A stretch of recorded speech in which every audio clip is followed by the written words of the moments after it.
को पछौरी पछौरी जतिको तिम्रो साउन नखोज सोझी ठानेर पछौरी जतिको तिमीले तानेर फसाउन नखोज सोझी ठानेर हाय हाय फसाउन नखोज सोझी ठानेर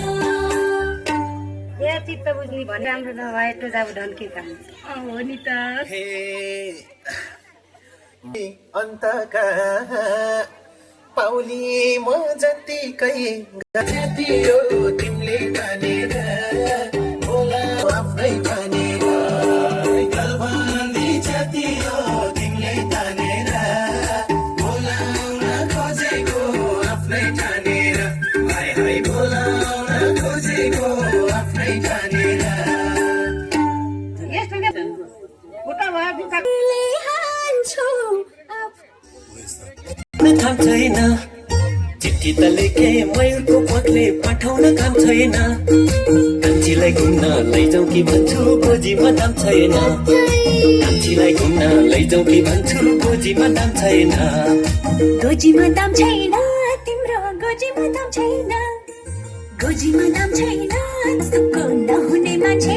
साउने झरी सकेपछि खहर उडेको साउने झरी सकेपछि खहर उडेको गोजीमा सुक्को नहुने मान्छे के खान पुलेको गोजीमा सुक्को नहुने मान्छे के खान पुलेको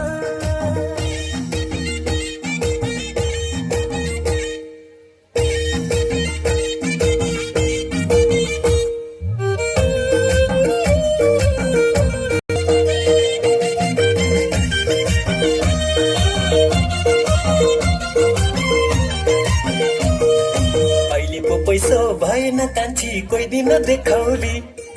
अहिलेको पैसो भएन कान्छी कोही दिन देखाउली सोना र चाँदी छपक्कै लाउली मखमलमा टेकौली ए सोना र चाँदी छपक्कै लाउली मखमलमा टेकौली गोजीमा दाम छैन मेरो गोजीमा दाम छैन कान्छीलाई घुम्न